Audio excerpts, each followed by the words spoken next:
አሰላሙ አለይኩም ወራህመቱላሂ ወበረካቱ። ወድና የተከበራችሁ የዚህ ዩቲዩብ ተከታታዮች እንዴት ናችሁ? ደህና ናችሁ? አልሐምዱሊላህ። ሰብስክራይብ ሼር አድርጉኝ። የምትፈልጉትን ኮሜንት ላሳውቁኝ።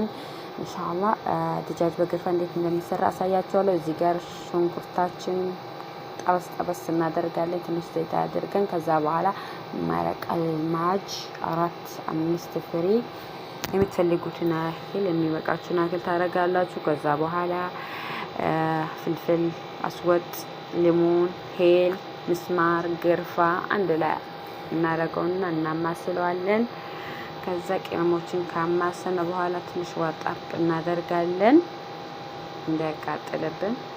ቅመሞችን ከጠበስን በኋላ ድጃጁን ኢንሻአላህ አጥበን ጃይዝ ያደረግነውን ድጃጅ እንከልሰዋለን እላችኋለሁ። እዚህ ጋር አጥቤ ጃይዝ አደረግኩ ድጃጅ አለኝ። እዚህ ጋር ጨመርን።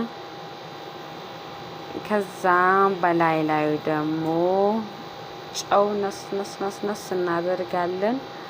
ለካሜራው ጥራት ይቅርታ ባንጂ ስለሚቀርጽ ነው፣ አልተመቸኝም። ለዛ ነው የምትቀርጹ ታውቃላችሁ፣ በጣም ያስቸግራል።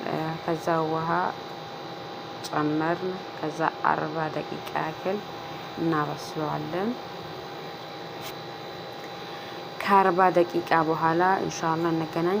እዚህ ጋር በጣጥስ እየጠበስኩ ነው። በጣጥስ ሙሰጋ ከሩዙ በጣም የማባለው እዚህ ጋር እየጠበስኩ ነው።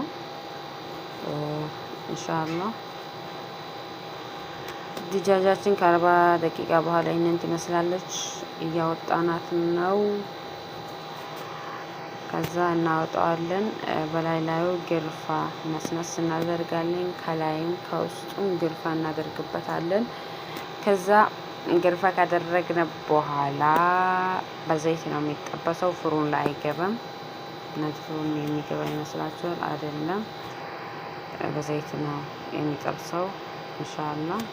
ከዛ ያጣመ አዘጋጀነው ሩዝ ነበር፣ በመረቁ ጨመርና ከዛ እስኪበስል ድረስ ድጃጇን እንጠብሳታለን እላችኋለሁ። ይኸው ድጃጁን እዚህ ጋር በጋለ ዘይት እናደርገዋለን።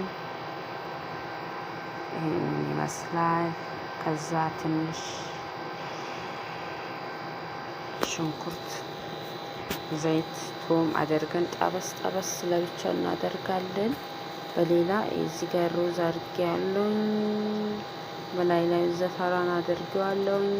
ባላችሁ ሽንኩርቱን ጠበስ አድርጋችሁ ራሱ በሩዝ በላይ ማድረግ ትችላላችሁ። እዚህ ጋር ደግሞ ሩዛችን